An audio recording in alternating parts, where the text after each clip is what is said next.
बोलिए बाबा भोलेनाथ की जय। हर हर महादेव, हर हर पार्वती पतये नमः। गुरुर्ब्रह्मा गुरुर्विष्णु गुरुर्देव महेश्वरा, गुरु साक्षात् परम ब्रह्मा तस्मै श्री गुरुवे नमः।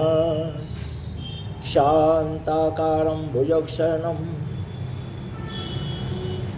पदं नाभं सुरेशं, विश्वाधारं गगनसदृशं, मेघवर्णशुभांगं, लक्ष्मीकान्तं कमलनयनं, योगविद्यानुगम्यं,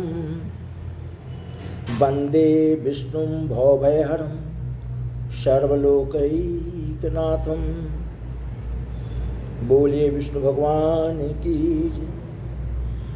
नीलाम्बुजश्यामलकोमलांगं, सीतासमारोपितवामुभागं, पाणौ महासायकचारुचापं, नमामि रामं रघुवंशनाथं, नमामि रामं रघुवंशनाथं। मनोजवं मारुततुल्यवेगं, जितेन्द्रियां बुद्धिमतां वरिष्ठं, वातात्मजं वानरयूथमुख्यं, श्रीरामदूतं शरणं प्रपद्ये, श्रीरामदूतं शरणं प्रपद्ये। आज इस शुभ पावन अवसर पर बाबा भोलेनाथ के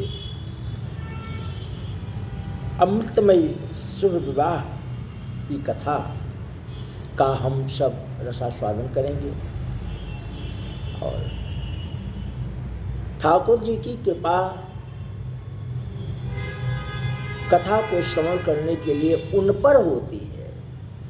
कथा पंडाल में वही आते हैं, कथा सुनने वही आते हैं कि जिन पर हरि की कृपा हो, ठाकुर जी की कृपा हो। क्यों कि पूर्व जन्म के पाप से हरि चर्चा नाश सुहाए,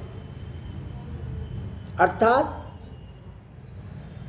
अब बिनु हरि कृपा मिले नहीं संता। जब तक उसकी कृपा नहीं होती तब तक आप कथा पंडाल में जा नहीं सकते। पर जब कोशिश करोगे, कृपा नहीं हो रही है और जिद बना लोगे, कोई बात नहीं है। अब तो प्रतिज्ञाएं ले लेते हैं कि आज चाहे कितना भी फोन आवे, कथा में बैठेंगे स्विच ही ऑफ कर देंगे, चाहे जितना। अब तो कथा सुनेंगे ही सुनेंगे। तो कथा सुनने से जब आपने निश्चय ले लिया कि अब कितना भी बाधा आए हम कथा जरूर सुनेंगे, बिना कथा सुने नहीं मानेंगे, तो धीरे धीरे धीरे धीरे आपके जन्म जन्मांतर के पाप कथा सुनते सुनते कट जाते हैं। और फिर आप कथा पंडाल में जब भी आएंगे, जहाँ भी कथा होगी और जाएंगे, वहाँ आपका कथा श्रवण करने में मन लगेगा। क्यों? कथा को श्रवण करने से अब आपको हमने कोई पाप ही नहीं किया। अरे भैया, जैनी लोग कौन सा पाप करते हैं? मुँह पर सफ़ेद पंडित लागू बांध के रखते। क्यों नाक पर बांध कर रखते हैं? इसलिए कि उनका भाव है, उनका विचार है कि जब वो सांस ग्रहण करते हैं और फिर उस सांस को छोड़ते हैं तो गर्म सांस से प्रकृति में छोटे छोटे जो कीटाणु हैं, जो हमको आपको नेत्रों से नहीं दिखते हैं, उनकी मृत्यु हो जाती है, पाप होता है। वैष्णव धर्म में बहुत सारी व्यवस्थाएं, हम आप यज्ञ करते हैं, हवन करते हैं, धुआं उठता है, लास्ट में कहते हैं ना कि भैया 2 किलो 5 किलो पक्षियों को चारा डाल देना। ऐसा क्यों कहते हैं? इसी कारण से कहते हैं कि हमारे यज्ञ करने से जो जिन जीवों का जो है, जो जीव शांति हो गए, मृत्यु को प्राप्त हो गए, उनसे लगा हुआ जो पाप है उसका समाधान हो जाए। तो पाप करते नहीं हैं, लेकिन जाने अनजाने में कुछ ऐसे कार्य हैं जिसमें पाप हो जाते हैं। तो उन पाप नहीं किए हैं, पर उन पापों को जो जाने अनजाने में हो गए हैं, उनको समाप्त करने के लिए कि वो पाप समाप्त होता रहे, जब कहीं भी कोई कथा कीर्तन या स्वयं कुछ देर भगवत भक्ति कीजिए। यह मत कहिए हम तो आर्य समाजी हैं, आर्य समाजी है, संसार छोड़कर जाओगे तो शमशान पे ही जाओगे। आर्य समाज का अलग शमशान नहीं बना है, हम कबीर पंथी हैं। जाओगे तो जिस पर सब पंथ के जाते हैं उसी पर कबीर पंथी भी जाएंगे। तो फिर भगवान के कीर्तन भजन, शिव सेवा, राम सेवा, कृष्ण सेवा, हनु सेवा क्यों नहीं? अर्थात इधर उधर से बिखरे हुए लोग अज्ञानता में मत जीवन जियो, ठाकुर जी की सेवा अवश्य करो। घर में ठाकुर जी की सेवा होती है वास्तु को सुरक्षित रखने के लिए। कुछ लोग कहते हैं ना कि हम घर में ही सेवा कर लेते हैं। अरे भाई अच्छी बात है, घर में सेवा कर लेते हो, पर मंदिर वह स्थान है जहाँ से ठाकुर जी की कृपा प्राप्त होती है। घर में सेवा करने से ठाकुर जी की कृपा प्राप्त नहीं होती है। घर में ठाकुर जी की सेवा करने से घर का वातावरण अच्छा बना रहता है। लेकिन भगवान के दरबार में आकर के भगवान की सेवा करने से, इसीलिए भाई अगर घर में ही सेवा कर लेने से सब कुछ हो जाता तो फिर इतना रुपया खर्च करके लोग करोड़ों करोड़ों मंदिर क्यों बनाते? यही कारण है कि सनातन धर्म की व्यवस्था है।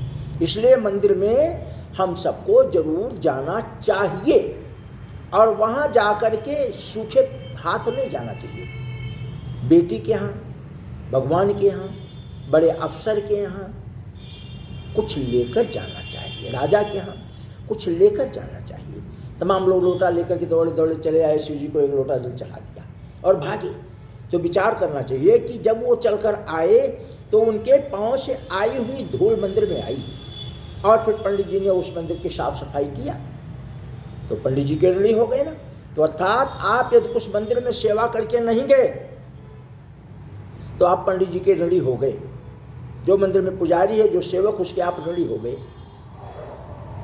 फिर जब तक उसका ऋण नहीं उतारोगे तब तक आपको क्या फल मिलेगा? तो इसलिए मंदिर जाइए, कुछ लेकर जाइए। ब्राह्मण के घर, भगवान के घर, राजा के घर, बेटी के घर, यहाँ सब जाए तो कुछ लेकर के जाना चाहिए।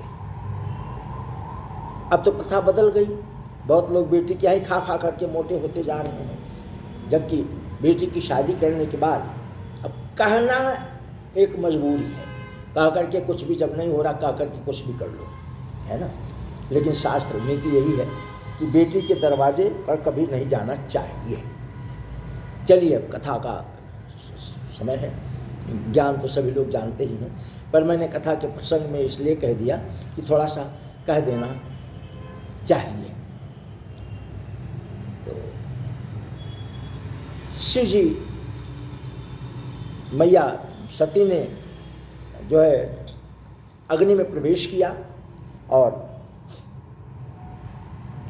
पुनः शिव जी को ही अपना वर मांगा।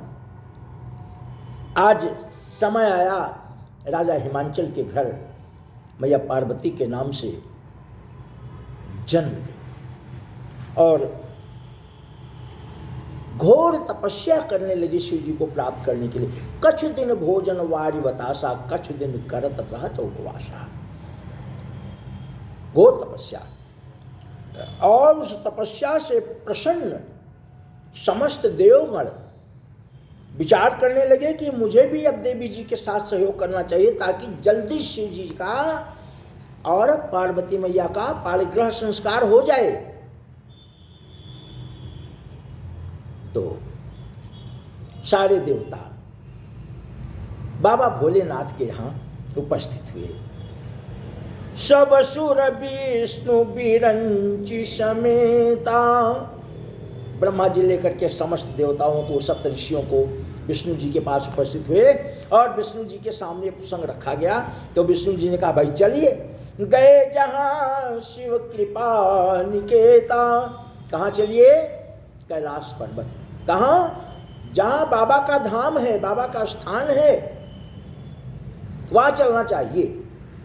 तो समस्त देवतागण बाबा शिव जी के स्थान पर जहाँ विराजमान है कैलाश पर्वत पर, वहाँ सभी देवता उपस्थित हुए और पृथक पृथक तिन्ह कीन्ह प्रशंसा, भय प्रसन्न चंद्र अवतंसा।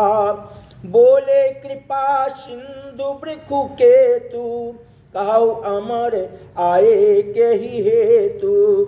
कह विधि तुम प्रभु अंतरयामी, तदभि भगति बस बिनवौ स्वामी।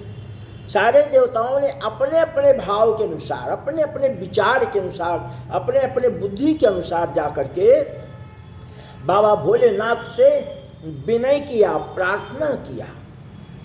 और जब बाबा भोलेनाथ तंद्र निद्रा से जागे तो देखा समस्त देवतागण, अरे कैसे आना हुआ।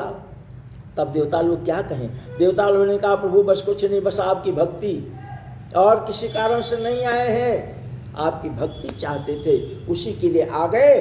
पर प्रभु आप तो अंतर्यामी हैं, त्रिलोकदर्शी हैं, त्रिनेत्र वाले हैं, आप तो सब कुछ जानते हैं, मेरा भी जानते हैं हम किस लिए आए हैं, और आप जान भी रहे अपने लिए भी कि हम किस लिए आए हैं।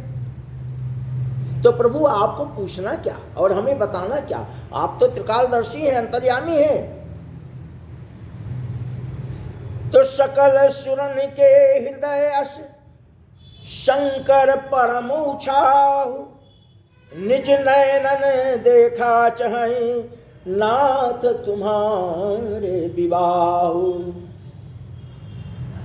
बस और कुछ नहीं, आपके विवाह का दर्शन करना चाहते हैं हम समस्त देवतागण, यही हम लोगों की इच्छा है। बाबा बहुत प्रसन्न हुए। यह उत्सव देखिए भरी लोचन, सोई कछु करहु मदन मद मोचन, कामुजारी रति कहूँ बर